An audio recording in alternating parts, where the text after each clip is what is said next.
From lavish private jet trips funded by stolen political donations to a staggering $68 billion corporate buyout sparked by a toxic frat boy culture, today we uncover how the mighty fall when the rules finally catch up to them. Oh, and they always catch up eventually, don't they? They really do. And we have two massive bombshells for you in today's deep dive. First, the political shocker out of California. Right, the Sacramento story. Exactly. Dana Williamson, who is the former chief of staff to California Governor Gavin Newsom, has been indicted on 23 federal counts. Prosecutors are alleging that she and her insiders siphoned $225,000 from a dormant campaign account to fund a no-show job. Which is just wild on its own. You know, it gets worse. They also claim she wrote off, like, $1.7 million in fake tax deductions for things like a $15,000 Chanel handbag and a $170,000 birthday trip to Mexico. I mean, that is just brazen. But then we also have this corporate earthquake we're looking at today. Right, the situation over at Activision Blizzard.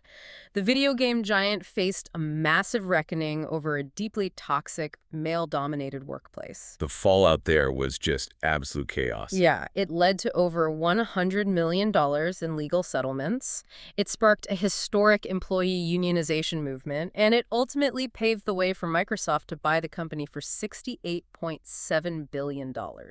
That is a staggering amount of money. It really is. So the mission of this deep dive is to explore how unchecked power operates in both Sacramento backrooms and Silicon Valley boardrooms, and, you know, how California is completely rewriting the rules of accountability. It's basically a masterclass in what happens when the legal system finally bites back. Exactly. But before we get into the details, I need to pause for a second and speak directly to you, the listener, because this deep dive covers some highly politically charged material involving prominent Democratic figures, like Governor Newsom and Secretary Xavier Becerra. Right, we need to be very clear about our stance here. Yes, absolutely. We are completely impartial. We are not taking any sides, and we are definitely not endorsing any political viewpoints. We are strictly reporting the factual allegations that are outlined in the federal indictments and our source materials. Just sticking to the facts. Yep, just the facts. So let's start with the political power players' fall. We're looking at the illusion of untouchability in the highest levels of state government. Which is a great way to frame it, because these folks really thought they were untouchable. They really did. So detail the 23 federal counts for us. We're talking conspiracy, bank fraud, wire fraud, and tax fraud. Right, and the core scheme is fascinating. Williamson and her co-conspirators, including a lobbyist named Campbell and Sean McCluskie, allegedly targeted this dormant campaign account belonging to former U.S. Health and Human Services Secretary Xavier Becerra. Wait, I have to stop you there. How does a massive campaign account just sit dormant? Well, when a politician moves to a new role, like going to the federal level, their old state accounts just sort of sit there. They aren't actively campaigning, so the daily scrutiny just vanishes. Okay, let's unpack this, because I want to make sure I understand. It's like finding an abandoned wallet on the street, but instead of cash, it's a massive political campaign account. There's a great analogy. Right. And instead of turning it in, they allegedly built a complex plumbing system of fake contracts just to drain it. How does someone at the top of the political food chain think they can hide a paper trail that big? What's fascinating here is that they relied entirely on trust and access. They basically disguised the money to pay McCluskie's spouse for a no-show job. A no-show job, like getting paid to do literally nothing. Exactly, zero actual work. And because they controlled the paperwork and had access to the account, they thought no one would ever notice the missing funds. But the spending got so reckless, Williamson claimed over $1 million in fake corporate tax deductions for her firm, Grace Public Affairs, which she allegedly used to fund her personal life. We're talking chartered private jets and a $19,000 home AC system. And that $170,000 Mexico trip? I mean, trying to pass that off to the IRS takes some serious nerve. Oh, it gets even more desperate. Yeah. Think about the COVID-19 PPP loan fraud she's accused of. Right, the pandemic relief funds. Yeah, so she gets the funds, but then receives a civil subpoena demanding to see where the money went. And she completely panics. She retroactively created fake contracts, right? Yes. She scrambled to build a paper trail after the fact to cover up the missing money. Which is just wild, and you can really see their attitude in the text messages the FBI recovered.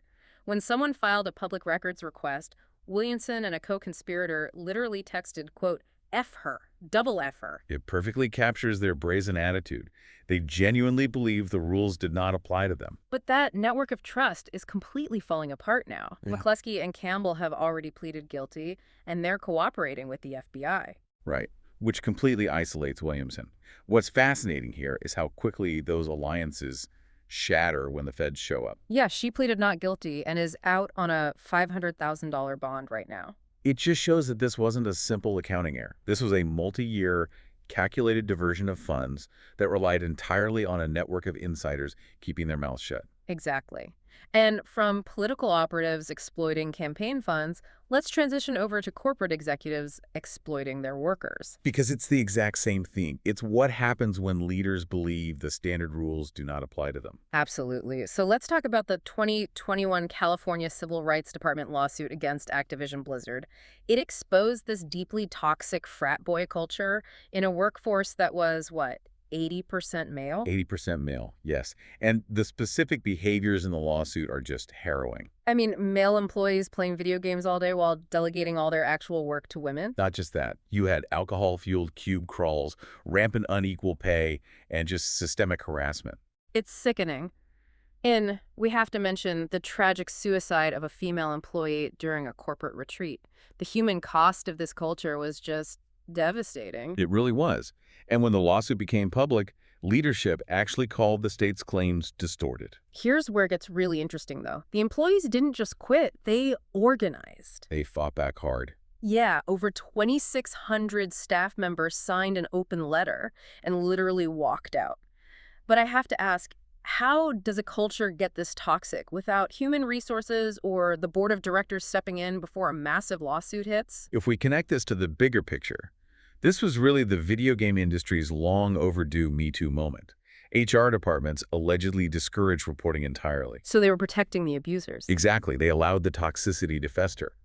It proves that internal corporate policing almost always fails without external legal pressure. Well, the external pressure definitely worked because the employee uprising led to historic labor movements. Like the Game Workers Alliance at Raven Software. Yes, the very first union at a major AAA video game company.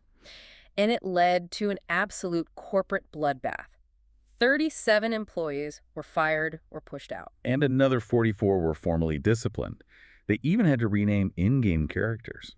Oh, right. The Overwatch character McCree was renamed to Cole Cassidy to remove references to one of the disgraced developers. The structural consequences were massive, but the financial hits were staggering. Activision settled for $54 million with California. Plus $18 million with the EEOC and $35 million with the SEC. And all of that scandal caused a huge vulnerability in their stock price. Which is exactly what paved the way for Microsoft to swoop in and buy the company for $68.7 billion. It's incredible how a toxic culture can literally force the sale of a giant corporation. It really is. So we've seen the damage caused by these scandals. Now let's explore the ripple effect and how California law is aggressively changing to make sure these cover-ups can't happen again. Right, because the state is actively rewriting the rules.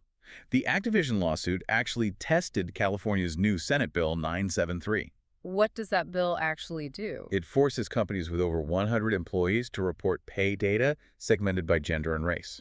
Oh, so it exposes the pay discrepancies that companies usually try to hide in their averages. Exactly. It gives the state hard statistical proof of discrimination. And then there's the Silence No More Act, which is SB 331. That one is a massive shift. It completely bans employers from using non-disclosure agreements or NDAs to buy an employee's silence about any form of workplace harassment or discrimination. So what does this all mean for you? If you work in California, the days of a company handing you a check, shoving a contract in your face and saying, never speak of this again, are basically over. They are entirely over. If you look at the separation guide from 650, the new constraints on employers are incredibly strict. Like having to give fired employees their final paycheck immediately. Right? Yeah. Yes.